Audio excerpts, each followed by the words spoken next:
When I signed up to be a maintenance tech aboard the research vessel Cosmic Oops, I figured the worst thing that could happen would be fixing a broken toilet in zero gravity. Boy, was I wrong. My name's Jake Martinez, and I'm about to tell you how I accidentally became the galaxy's most unlikely babysitter. It all started when our diplomatic mission to the Vorthak homeworld went exactly as smoothly as you'd expect from a ship called the Cosmic Oops. The Vorthak, for those keeping score, are 8-foot-tall, four-armed killing machines with fangs that could open a can of beans and claws that make switchblades look like safety scissors. They've got this charming philosophy about humans being somewhere between a light snack and a mild inconvenience on the galactic food chain.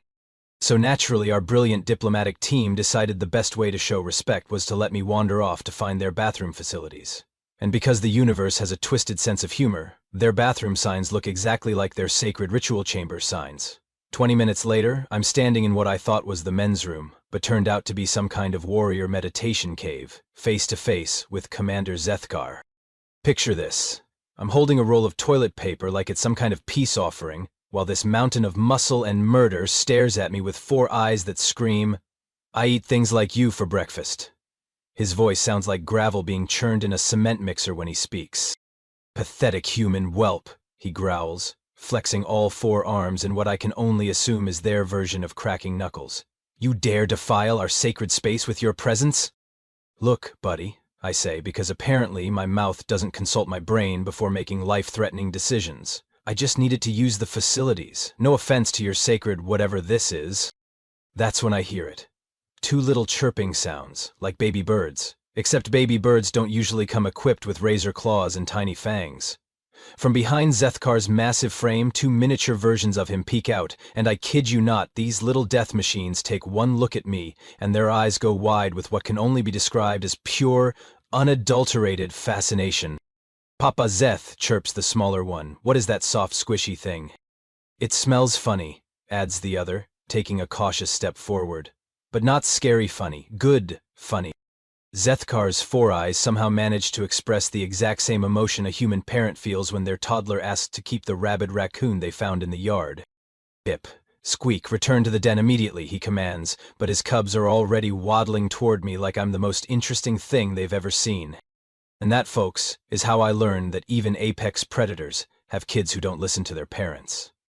Before I can process what's happening, the smaller cub, apparently named Pip, has attached himself to my leg like a fuzzy-fanged barnacle. His sibling Squeak is circling me, making little purring sounds that would be adorable if they weren't coming from a creature that could probably disembowel a grown man by sneezing wrong.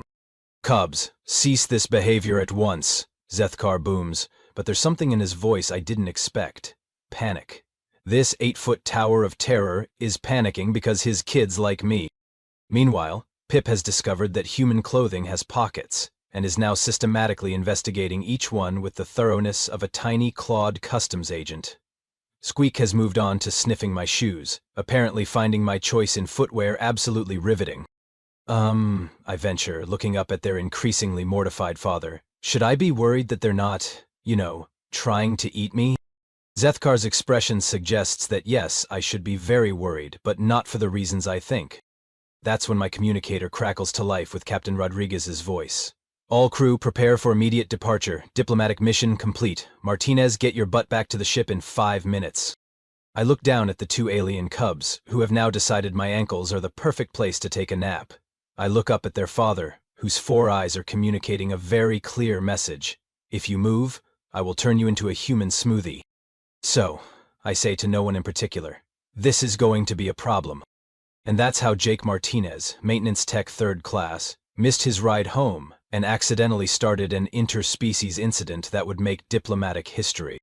48 hours later, I'm learning that Vorthak cubs are basically what you'd get if someone crossed a golden retriever with a Cuisinart and forgot to install an off switch. Pip and Squeak have not left my side for more than 30 seconds, which makes basic human functions like sleeping and eating an adventure in creative problem-solving. "Human Jake," Pip announces, dragging something metallic and important-looking across the floor. "I brought you prey." I look down at what appears to be a critical component from their life support system. "Oh, fantastic, thanks buddy, but maybe we should put that back where you found it before everyone suffocates." Squeak pops up from behind a control panel, sparks flying from whatever he's been chewing on. "I helped too. I killed the angry buzzing thing."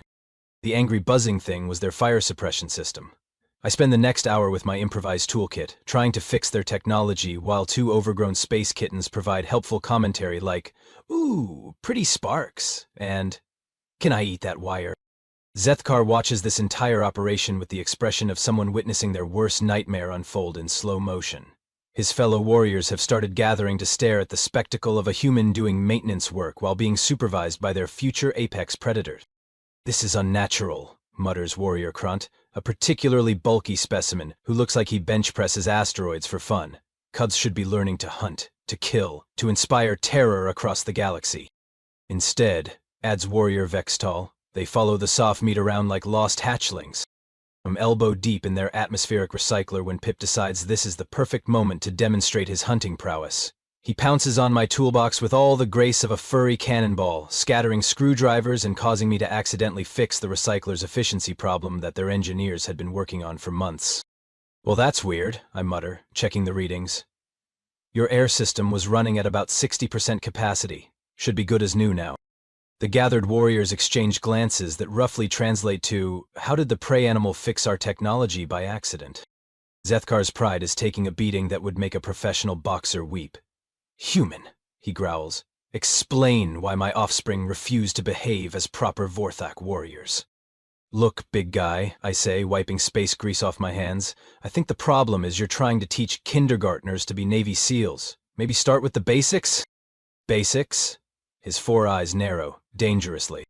"Yeah, like structure, routine. Kids need routine." I'm making this up as I go, but Pip and Squeak are nodding along like I'm dropping wisdom from the mountaintop. When do they eat? When do they sleep? Do they have chores? The word chores sends a ripple of confusion through the warrior crowd, like I just suggested teaching their cubs interpretive dance. "Warriors do not perform chores." Zethkar says the word like it physically hurts him. "Right, well, that's your problem right there." I gestured to his cubs, who are now playing tug-of-war with what looks like someone's ceremonial battle axe. "These little guys need jobs, purpose, something to do with all that energy besides destroying your life support systems." "And what," Zethkar asks with the patience of someone contemplating murder, "would you suggest?" I look around at their obviously malfunctioning base systems, then at two eager little faces staring up at me. "How about we start with teaching them to be my assistants?" The silence that follows could be used to preserve food. Somewhere in the distance, a warrior drops his weapon. "You wish," Zethkar says slowly, "to train future apex predators as maintenance workers?" "Temporary maintenance workers," I correct. "Think of it as tactical repair skills, very warrior-like, strategic infrastructure management." I can practically see the gears turning in his head as he tries to make this sound less humiliating than it actually is. That's when Squeak toddles over carrying Zethkar's prize ceremonial helmet, the one passed down through 17 generations of warrior champions. The helmet that's apparently now covered in tiny tooth marks and what I really hope is just mud. "Papa Zet," Squeak chirps proudly, "I brought you the shiny head thing. It was making sad noises, so I fixed it." Zethkar stares at his desecrated family heirloom, then at his beaming cub, then at me. I swear I can hear his last shred of dignity packing its bags and heading for the exit. "Fine," he says in a voice that suggests his soul just died a little. "Teach them your human maintenance skills, but if they become soft..." "Amy won't become soft," I assure him, watching Pip successfully dismantle a weapon rack with the efficiency of a tiny furry demolition expert. "Trust me, these guys have plenty of natural talent for destruction. We're just going to channel it constructively." Famous last words from Jake Martinez, professional problem solver and apparently the galaxy's first interspecies child development specialist.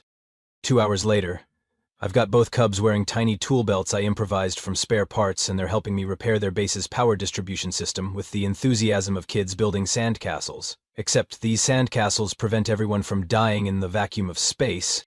"Human Jake," Pip says, carefully holding a power coupling while I work. "When we grow up, can we fix things and bite our enemies?" "Absolutely, buddy. The galaxy needs more engineer warriors." Behind me, I hear Zethkar make a sound like a dying whale. I'm pretty sure that's the sound of Vorthak tradition having an aneurysm. By day 3 of my unplanned extended vacation on planet Razorclaws, word has spread through the Vorthak colony faster than a computer virus in a Windows 95 convention. Apparently, the story of the human who tamed two cubs has reached legendary status, which explains why I'm currently standing in front of Elder Matriarch Vextra, who looks like she could bench press a small moon and uses smaller warriors as toothpicks. Human creature, she rumbles in a voice that makes Zethkar sound like a squeaky toy. You will explain the sorcery you have used to corrupt our young. Ma'am, with all due respect, there's no sorcery involved. I just gave them structure and positive reinforcement. Her 8 eyes blink in sequence, which is apparently the Vorthek equivalent of a software crash. Positive reinforcement? Yeah, you know. When they do something good, you tell them they did good. When they help out, you thank them. Basic parenting stuff. The assembled warriors behind her exchanged looks that suggest I just claimed the sky was made of chocolate pudding. Pip and Squeak, meanwhile, are demonstrating their new skills by successfully organizing a tool inventory without destroying anything. The fact that this is somehow more impressive than their traditional warrior training is not lost on anyone present. Observe, Vextra commands, gesturing to a group of older cubs who've been watching my impromptu maintenance lessons. Young warriors, demonstrate your hunting prowess.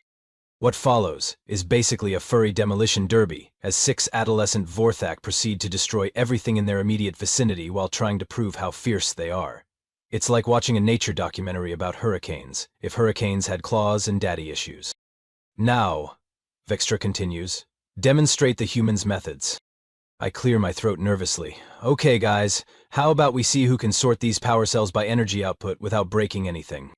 The transformation is immediate and frankly a little terrifying. The same cubs who were just causing structural damage suddenly become focused, cooperative, and scarily efficient. Within 10 minutes they've not only sorted the power cells, but also identified 3 defective units and suggested a more logical storage configuration.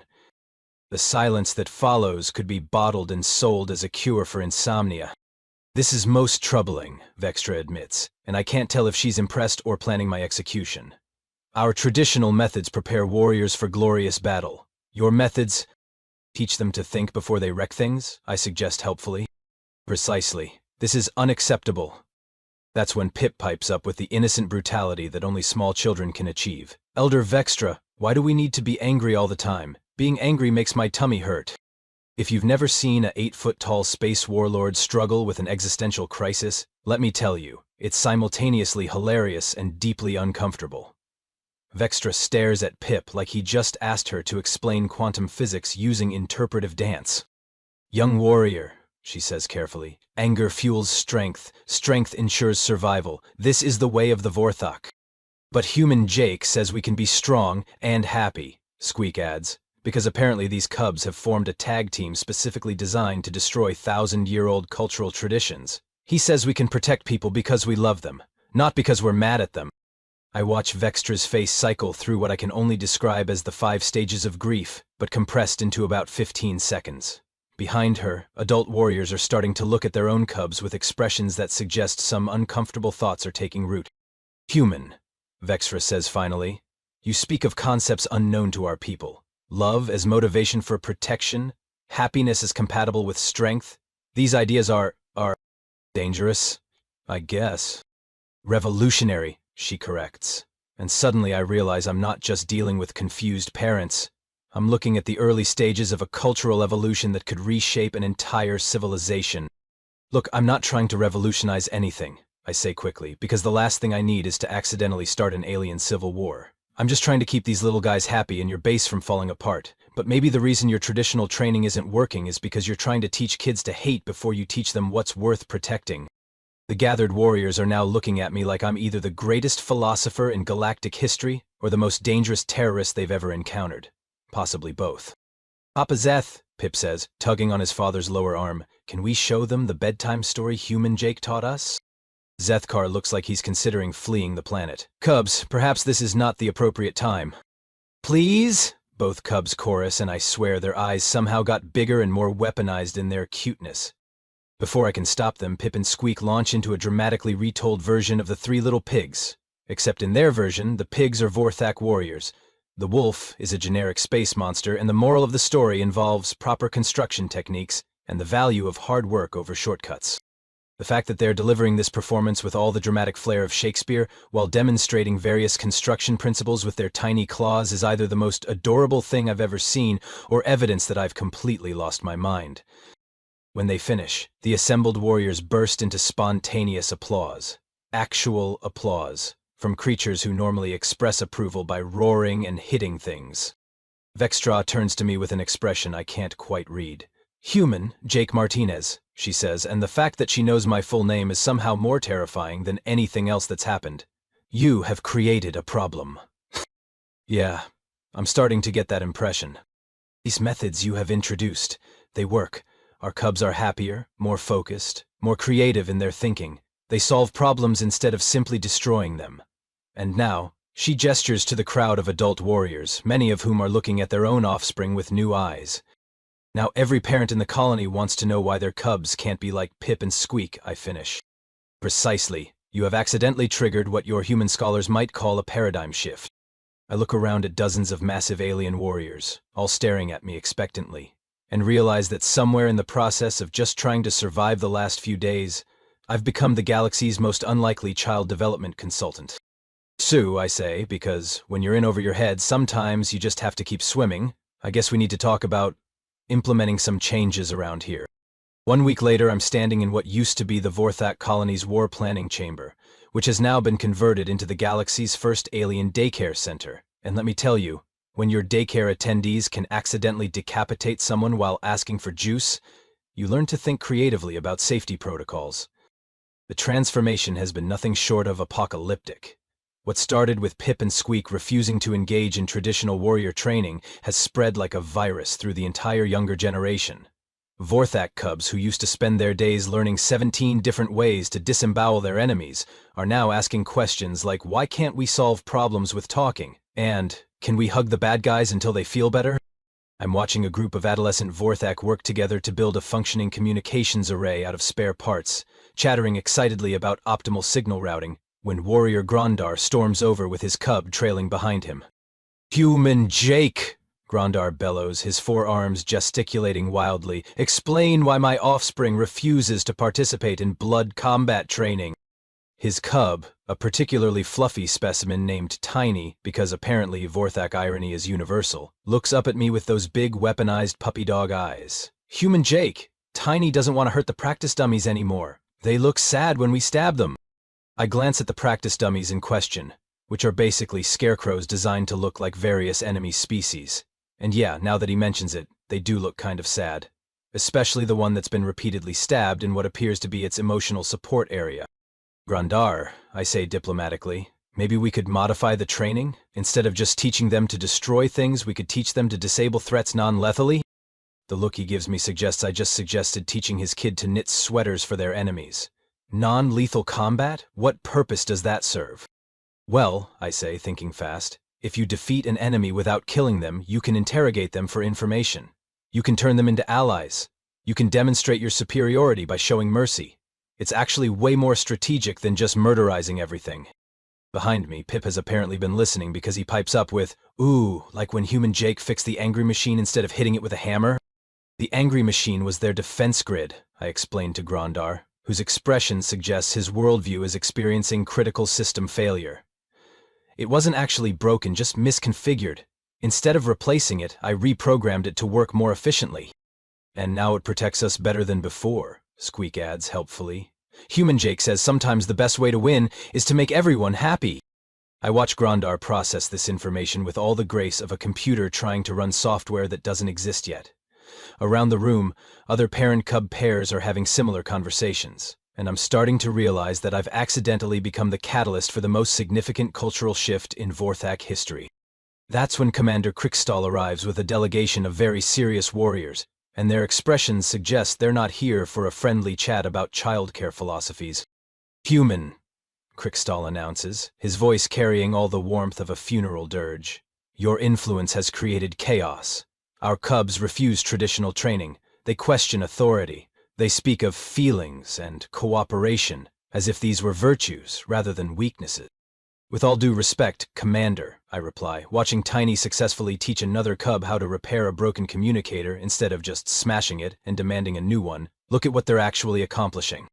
Hey, my oro! Crickstall roars, which causes every cub in the room to stop what they're doing and stare at him with expressions that range from confused to mildly offended. Soft? Asks a particularly precocious cub named Flutter.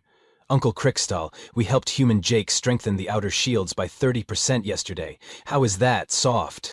Another cub, apparently named Chompers, adds, and we figured out why the food processors kept breaking. It wasn't because they were weak, it was because nobody was cleaning the filters. I watch Crickstall struggle with the cognitive dissonance of cubs, using logic and problem-solving skills, while completely abandoning the traditional Vorthak approach of when in doubt, bite it harder. This is precisely the problem, he insists, though his conviction seems to be wavering. Warriors do not concern themselves with maintenance and efficiency. Warriors focus on strength and conquest. That's when Zethkar finally speaks up, and his voice carries a weight that makes everyone in the room pay attention. Crickstall, in the past week our cubs have solved more infrastructure problems than our engineering teams managed in the past year. They have improved our defensive capabilities, streamlined our resource management, and done it all while maintaining unit cohesion that would make our military strategists weep with envy. He pauses, looking at his own cubs, who are currently helping a group of their peers organize a tool inventory with the efficiency of a Swiss watch made of fur and good intentions. Tell me, old friend, Zethkar continues, what exactly about this troubles you? The fact that they are more effective than our traditional methods, or the fact that they are happy while doing it? The silence that follows could be used to preserve historical documents. Around the room, adult Vorthak warriors are watching their cubs work together, solve problems, and genuinely enjoy themselves, and I can practically see the internal conflict playing out on their faces. But the traditions, Crickstall protests weakly. The traditions, Vextra's voice booms from the entrance, causing everyone to snap to attention, exist to make us strong. If new methods make us stronger, then perhaps it is time to examine which traditions serve us and which merely make us feel important. She strides into the room with the confidence of someone who could probably arm wrestle a black hole and win. But her gaze is fixed on the cubs working together in small groups, teaching each other, helping each other, and accomplishing tasks that would normally require adult supervision. Human Jake, she says, turning those 8 eyes on me with an intensity that makes me wonder if my life insurance covers death by disappointed alien matriarch. You have created a problem that cannot be solved by traditional means. I'm sensing a pattern here, I mutter. The question before us, she continues, is whether we adapt our traditions to incorporate these new methods, or whether we return to the old ways and lose the advantages your influence has provided. From across the room, Pip toddles over, carrying a datapad that's displaying what looks like a comprehensive efficiency report. Elder Vextra, look what we made. It shows how much better everything works when we fix things instead of breaking them. She takes the datapad and studies it with the concentration of someone reading Holy Scripture. Her expression shifts from skeptical to surprised to something that might actually be impressed. His improvements, she says slowly, represent a 37% increase in overall colony efficiency. 28%, Squeed corrects, because apparently these cubs have become tiny efficiency experts when I wasn't looking. We found another optimization in the water recycling system this morning. Vextra looks at the datapad, then at the cubs, then at me, and I swear I can hear the sound of 1,000-year-old traditions having an identity crisis. Commander Krichtal, she says finally, I believe we need to discuss a fundamental restructuring of our child development protocols. And that's how Jake Martinez, Maintenance Tech 3rd Class, accidentally became the architect of a cultural revolution that would reshape an entire civilization's approach to raising their young. No pressure or anything. 3 days after what historians will probably call the Great Vorthak Parenting Summit, I wake up to the sound of what can only be described as organized chaos. Through the window of my borrowed quarters, I can see Vorthak High Council ships descending from orbit like angry metal vultures, and something tells me they're not here to congratulate me on my innovative childcare techniques.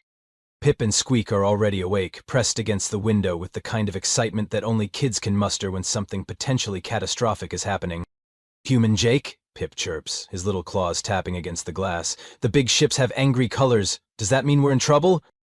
Well, buddy, I say, pulling on my boots and wondering if there's a graceful way to explain interstellar politics to a 6-year-old apex predator. It means some very important people want to have a conversation about our recent activities. Are they mad because we made everything work better? Squeak asks, with the devastating innocence that has become his trademark. Probably, yeah. Within an hour, I'm standing in what used to be the colony's ceremonial combat arena, which has been hastily converted into a courtroom that looks like it was designed by someone who thinks due process should involve significantly more potential for dismemberment. The High Council representatives are arranged in a semicircle that screams, "We are here to judge you and find you wanting," while behind them a full battalion of what I can only assume are elite warriors serves as a not-so-subtle reminder that this conversation could go sideways quickly. High Counselor Drakmore, who looks like someone crossed a tank with a nightmare and forgot to install a mute button, rises to address the assembly. His voice carries the kind of authority that makes mountains reconsider their structural integrity. "Citizens of Colony Designation 77 Alpha," he booms, "we have received disturbing reports of cultural contamination originating from this settlement. Reports of cubs refusing traditional training, questioning established hierarchies, and engaging in behaviors that undermine the fundamental principles of Vorthak society." Around the arena I can see the colonists shifting nervously. Parents unconsciously move closer to their cubs, who are huddled together in a group that looks suspiciously like they're planning something. Zethkar stands at attention, but his lower two arms are positioned protectively near Pip and Squaw. "Furthermore," Drakmore continues, his 8 eyes scanning the crowd like targeting systems, "these reports indicate that this contamination stems from the influence of a single human individual." His gaze locks onto me with the warmth of a supernova. "Human Jake Martinez, you stand accused of deliberately undermining Vorthak military preparedness and corrupting our youth with alien concepts of weakness and pacifism." I clear my throat, which in the echoing arena sounds like a mouse trying to get attention at a death metal concert. "Your Honor, or Counselor, or whatever the appropriate title is, I think there might be some misunderstanding about what actually happened here." "Explain," Drakmore commands, and somehow makes it sound like a death sentence. "I never tried to undermine anything," I begin, acutely aware that several hundred very large, very armed aliens are hanging on my every word. "I was stranded here by accident, and your cubs took a liking to me. All I did was try to keep them occupied and prevent them from accidentally destroying their own habitat. By teaching them to prioritize maintenance over combat," interjects Counselor Vexnev, whose voice sounds like grinding gears. "By encouraging them to seek non-violent solutions to conflict. By showing them that thinking before acting might be more effective than just smashing things and hoping for the best." I shoot back, and immediately regret raising my voice when every warrior in the arena shifts slightly forward. That's when Pip, bless his fuzzy little heart, decides to wade into interstellar politics with all the diplomatic finesse of a toddler with a crayon. "Excuse me, big scary council people," he announces, waddling forward with Squeak close behind. "But human Jake didn't make us weak. He made us smart." The silence that follows could be used to calibrate sensitive instruments. High Counselor Drakmore stares down at this tiny ball of fluff who just interrupted official proceedings, and I can practically see him calculating whether it's politically acceptable to be annoyed at something that adorable. "Young warrior," he says carefully, "you will explain this claim." "Well," Pip continues, apparently immune to the concept of intimidation, "before human Jake taught us stuff, when something was broken, we would hit it or bite it until it stopped being broken, or started being more broken. But human Jake showed us that if you understand why something is broken, you can fix it better, and it stays fixed longer." Squeak nods enthusiastically. "And he taught us that sometimes the best way to win a fight is to make the other person not want to fight anymore. Like when we fixed the food dispensers, and now everyone is happy and nobody argues about portions." Drakmore's expression suggests he's trying to process information that doesn't fit into any of his existing categories. "These techniques, you claim they are superior to traditional combat methods?" That's when the universe decides to test my theory about cosmic irony having a sense of humor. Alarms start blaring with the kind of urgency that makes your teeth ache, and through the arena's transparent dome we can see ships dropping out of hyperspace in attack formation.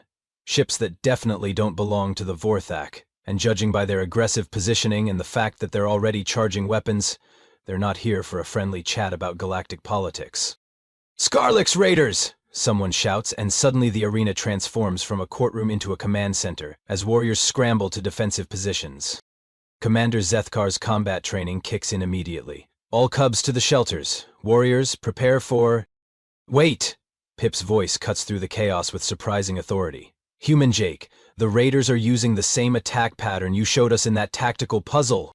And blink, trying to process how a children's logic exercise has suddenly become relevant to an actual military engagement. The one where the attackers focus on the power grid first? Yes, they're targeting the shield generators, Squeak adds, pointing at the tactical display that someone has activated. But remember what we figured out? If you reroute power through the secondary conduits and boost the backup generators, you can actually strengthen the shields while making them think they're working. The adult warriors are staring at these cubs like they've just started speaking in tongues, but I can see the tactical situation unfolding exactly the way we'd mapped it out during what I thought was just an educational game. "Drak more!" I shout, throwing caution to the wind because if we're all about to die anyway, I might as well go down swinging. Your traditional response to this attack pattern would be to reinforce the primary shield generators, right? His four eyes narrow. Obviously. Standard defensive protocol requires... Standard protocol is exactly what they're counting on, I interrupt, which under normal circumstances would probably result in my immediate execution, but these aren't normal circumstances. Pip, Squeak, show them the counter-strategy we worked out. What happens next is either the most amazing thing I've ever witnessed, or evidence that I've completely lost my mind. Two Vorthak cubs, each barely 3 feet tall, proceed to coordinate a defensive strategy with their peers that's more sophisticated than anything I've seen in military simulations. Chompers, Flutter, take your groups to the secondary power stations, Pep commands with the confidence of a seasoned general. Tiny, Fang, you're on communication relay backup. Everyone else, we need to recalibrate the sensor array to create false readings. What false readings? Zethkar demands. But he's already moving to follow his cub's instructions because parental instinct apparently trumps military protocol. We make them think their attack is working better than it is, Squeak explains, his claws flying over a control interface with practiced efficiency. Then when they commit to the final assault, we reveal our actual defensive strength and catch them completely off guard. I watch in amazement as the entire colony transforms into a coordinated defensive network, with cubs directing their parents to positions and tasks based on strategies we'd developed during what I thought were just educational exercises. The sight of massive Vortak warriors taking tactical instructions from their offspring would be hilarious if it weren't also incredibly effective. Impossible, Drakmore mutters, watching the tactical display as the Skarlix raiders fall into exactly the trap the cubs predicted. This level of strategic coordination from untrained young... They're not untrained, I realize out loud. They're differently trained. We taught them to think systematically, to anticipate consequences, to work as a team. That's not weakness, that's advanced tactical thinking. The battle, if you can call it that, lasts exactly 17 minutes.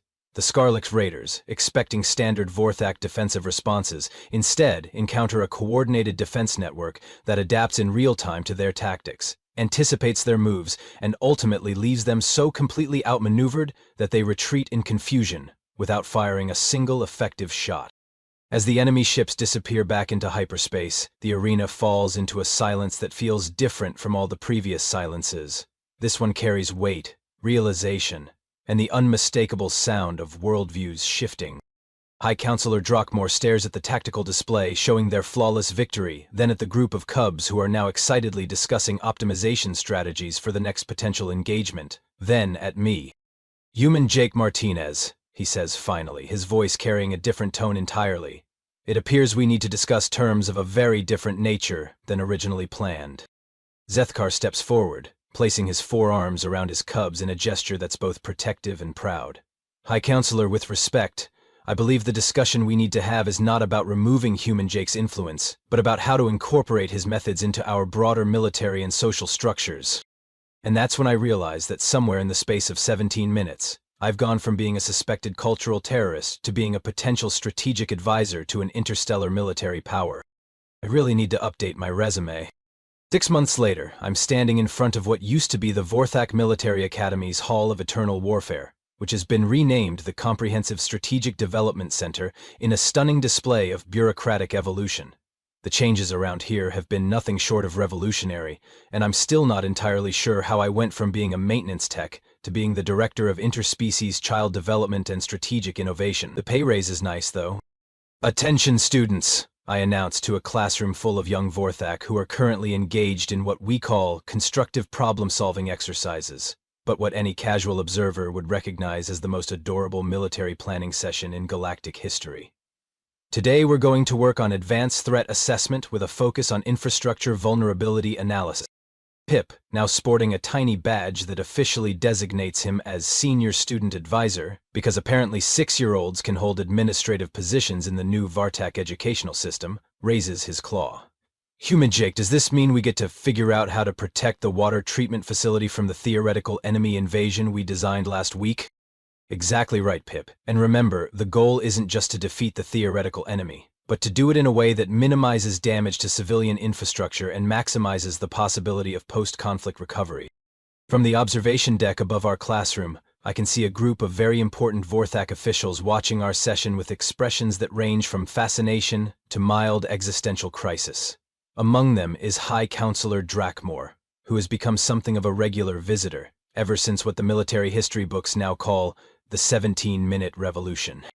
Squeak, who has developed an alarming talent for logistics coordination, is currently organizing his classmates into working groups with the efficiency of someone who was born to manage supply chains. Group 1 will handle defensive positioning, Group 2 gets resource allocation, Group 3 works on communication protocols, and Group 4, he pauses dramatically, gets to design the victory celebration. The fact that victory celebration is now considered a legitimate component of military planning is just one of the many adjustments the Vortek have made to their strategic doctrine. Turns out that when you teach kids that winning should make everyone feel good about themselves, they get really creative about finding ways to achieve objectives that leave all parties better off than when they started. Excellent organizational thinking, Squeak, I say, making a note on my tablet. But remember, what's the first rule of conflict resolution? Understanding is more powerful than intimidation. The entire class chants in unison, and I catch sight of one of the observing officials making what looks like frantic notes. 20 minutes later, I'm watching 12 young Vorthak present a defensive strategy that not only protects their theoretical water facility, but also includes contingency plans for refugee assistance, post-conflict infrastructure repair, and what Tiny has enthusiastically labeled enemy rehabilitation through collaborative engineering projects. The beauty of this approach, explains Flutter, who has become the group's unofficial spokesperson, is that instead of just defeating the enemy, we turn them into allies by showing them how much better everyone's lives can be when we work together instead of fighting. From the observation deck, I hear what sounds suspiciously like High Counselor Drakmore choking on whatever beverage he was drinking. After class, I'm approached by Commander Zethkar, who has somehow managed to adapt to his new role as Collaborative Defense Coordinator without completely losing his mind. His relationship with his cubs has transformed from traditional warrior-parent dynamics to something that looks suspiciously like a military think tank run by a family. Human Jake, he says, and I still get a kick out of how he manages to make my name sound both respectful and slightly bewildered. The High Council has received another request. Let me guess, I say, watching Pip and Squeak demonstrate proper tool safety to a group of older students. Another colony wants to implement our education program? 3 more colonies, he corrects. And the Zentorian Federation has formally requested a cultural exchange program. They want to send a delegation of their young to study our new methods. I blink. The Zentorians are basically space dolphins with opposable thumbs and a reputation for being the most logical, emotionless species in the known galaxy. The idea of them wanting to learn about feelings-based education from the Vorthak is like discovering that robots want to take a class on interpretive dance. That's unexpected, I admit. It becomes less unexpected when you consider that our new defensive strategies have resulted in a 93% reduction in actual combat engagements across all Vorthok territories, Zethkar explains. Turns out that when your reputation shifts from terrifying space monsters to terrifying space monsters who will help you fix your problems and then invite you to a celebration dinner, most species prefer negotiation to warfare. That's when Pip toddles over, dragging something that looks like a cross between a tablet and a piece of abstract art. Papa Zeeth, Human Jake, look what we made. He presents his creation with the pride of someone who has just solved world hunger. Upon closer inspection, it appears to be a comprehensive analysis of trade route optimization that could revolutionize interstellar commerce, complete with illustrations drawn in what I really hope is just colorful ink. We figured out how to make spaceships go faster and use less fuel, and make everyone happy about paying for transportation, Pip announces. Squeak did the math, I did the pictures, and Tiny figured out the part about making everyone happy. Zethkar examines the tablet with the expression of someone whose child has just casually invented faster-than-light communication using good intentions. This is actually brilliant. Of course it is, I say, because at this point I've learned to just roll with whatever genius these kids produce. Did you remember to include environmental impact considerations? Oh yes, Squeak pipes up, appearing from behind a storage unit where he was apparently organizing spare parts by both function and aesthetic appeal. We made sure the new engine design actually helps clean space dust, instead of making more pollution. I look at their work, which represents the kind of breakthrough that could transform galactic civilization, and realize that somewhere in the process of just trying to keep these kids busy and happy, we've accidentally stumbled onto something much bigger than anyone anticipated. Zethkar, I say quietly, I think we might need to discuss expanding our program again. Before he can respond, the classroom doors open and High Counselor Drakmor enters, followed by what appears to be a delegation of representatives from at least 6 different species. I recognize the crystalline forms of the Helix Confederation, the serpentine elegance of the Naga Collective, and what looks like the entire diplomatic corps of the Galactic Trade Union. Human Jake Martinez, Drakmor announces, with the kind of formality usually reserved for declaring war or peace treaties. I present to you the founding members of what will henceforth be known as the Interspecies Collaborative Development Initiative. I stare at the assembled delegates, then at my classroom full of young Vorthok who are currently using advanced xenobiology to design more efficient snack distribution systems, then back at Drakmor. I'm sorry, the what now? It has been determined, continues a delegate who appears to be made entirely of sentient mathematics, that your methods for developing young minds represent a paradigm shift with implications far beyond military applications. We wish to establish a formal program for sharing these techniques across all member species. You want me to teach parenting classes to the entire galaxy, I ask, because sometimes the direct approach is the only way to maintain sanity. We want you to revolutionize how sentient species approach the development of their young, corrects the serpentine delegate, whose voice sounds like wind chimes made of wisdom. Your methods have produced results that exceed all projections for cognitive development, strategic thinking, collaborative problem-solving, and emotional intelligence. From across the room, Pip waves cheerfully. Hi, new friends! Do you want to see our project about making everyone in the galaxy happy through better infrastructure management? The crystalline delegate actually manages to convey amusement through geometric rearrangement. We would be honored, young engineer. And that's how I ended up watching a 6-year-old Vorthak cub present a comprehensive plan for galactic peace and prosperity to a room full of the most advanced civilizations in known space, while his best friend provided technical support, and their classmates offered helpful suggestions about optimal snack provision during interstellar negotiations. 6 months ago, I was a maintenance tech who got lost looking for a bathroom. Now I'm apparently the architect of a new approach to child development that's reshaping interspecies relations across the galaxy. As I watch Pip and Squeak explain to a room full of alien diplomats why sharing toys is actually an advanced form of resource allocation theory, I realize that sometimes the most profound changes in the universe start with the simplest acts of kindness. And sometimes the most effective way to change the world is to just try to keep a couple of kids happy and see what they come up with. My communicator chirps with an incoming message from Captain Rodriguez aboard the Cosmic Oops. Martinez, we're finally ready to extract you. Are you prepared for pickup? I look around at my classroom, at my students, at the delegation of galactic leaders who are currently taking notes while Tiny explains his theory of happiness-based economics, and at Pip and Squeak, who are already planning tomorrow's lesson on advanced friendship strategies for large-scale conflict resolution. I key my communicator and smile. Thanks, Captain, but I think I'm going to need to extend my vacation a little longer. I seem to have accidentally found a new career. And honestly, for a guy who started out just trying to fix broken things, helping to fix broken systems of thinking across the galaxy feels like a pretty good upgrade. Even if my business cards now have to be printed in 17 different languages, and 3 dimensions to accommodate all my official titles. Being the galaxy's first human cub specialist wasn't exactly what I put on my career goals list, but watching Pip demonstrate proper hug technique to a delegate made of living crystal while Squeak explains why saying please and thank you is actually a form of advanced diplomacy? Yeah, I think I can live with that.